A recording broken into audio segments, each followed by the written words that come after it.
Hi, I'm Ronit Kirchman. Thanks for visiting with me in the studio today.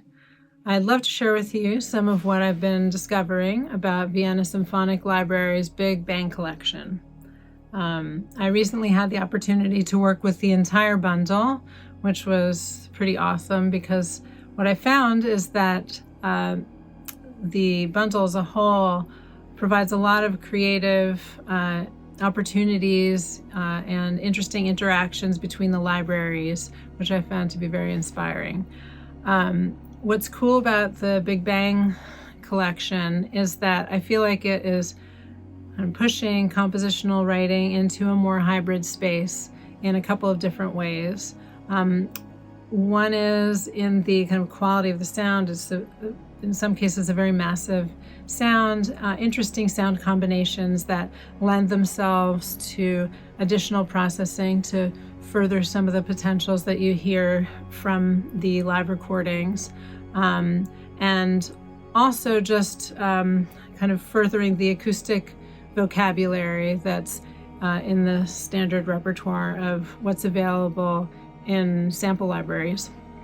And I think that, what's interesting about this time in general is that when we work with tools like that push the vocabulary forward, then when you write with those tools and you have a recording session planned, when you loop back around and you're orchestrating that material, you actually find new creative solutions from there when you're preparing that material for another recording. So it's an infinite feedback loop, which I think is generating a lot of interesting sounds these days.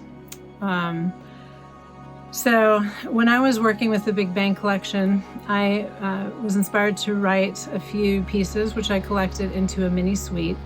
Each piece within the suite is named after the particular library I was using when I got that initial spark of an idea, which I then realized with a fuller ensemble and in some cases some sound processing and design.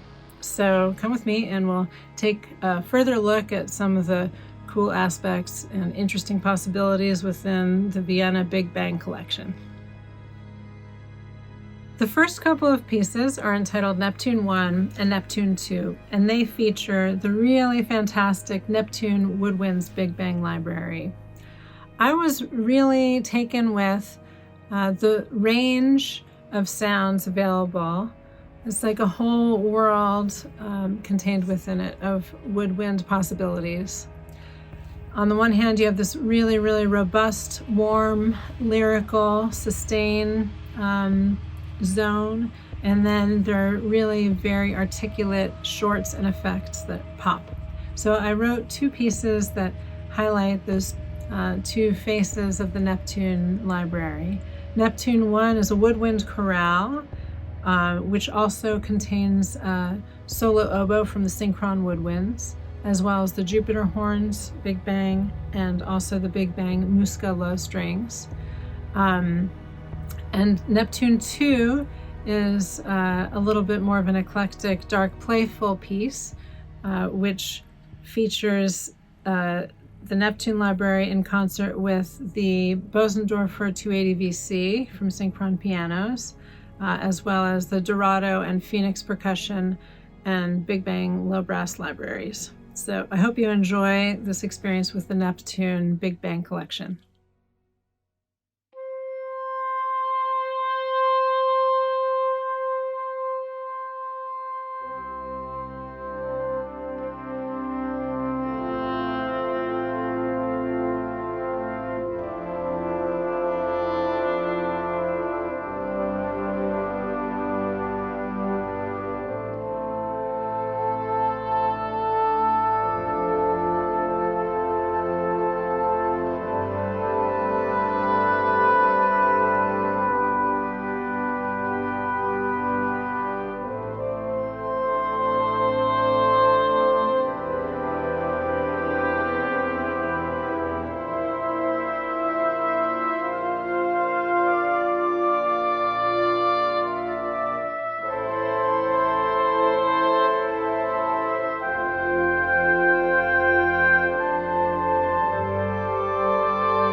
The more I worked with the Big Bang libraries, the more excited I was to push a little further into bolder and more experimental ways of working.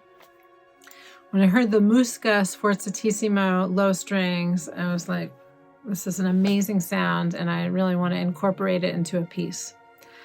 So this piece does that. I also used the Copernicus trumpets, flutter tongue with pitch bend, the Dorado monster drums, and bells from Phoenix and Fornax collections. I think one of the surprise fun factors for me in this piece was applying the pitch bend to those flutter tongue trumpets. I think that's a great example of some of the cool possibilities that we have with this library. When you take that amazingly detailed live ensemble recording sound and apply a continuous pitch bend gesture to it, it goes into a new world. It really feels fresh, and it's both new and old at the same time. So I hope you enjoy listening to Musca.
This next piece is called Solaris, inspired by the Solaris Woodwind Library.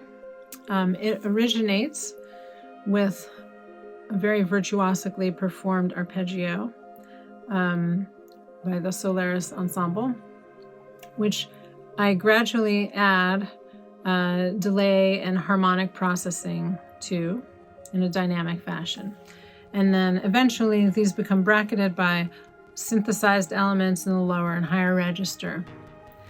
So the Solaris instrument really inspired a kind of more tech-forward approach in this case. And hopefully this piece can give you a little bit of a lens on some of the sonic possibilities of employing the Big Bang collections in a hybrid sonic context.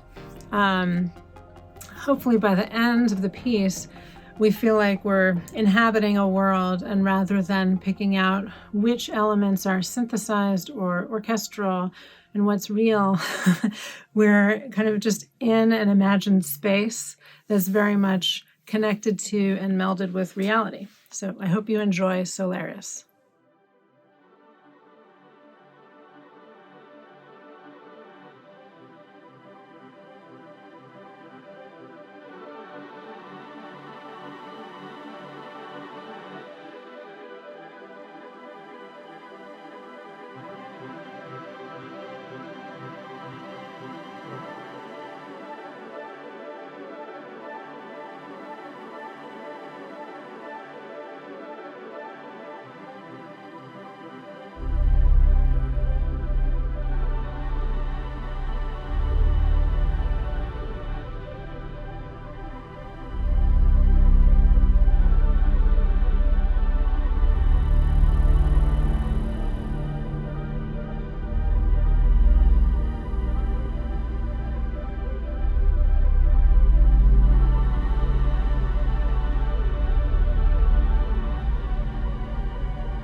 It's been a real pleasure spending this time with you today.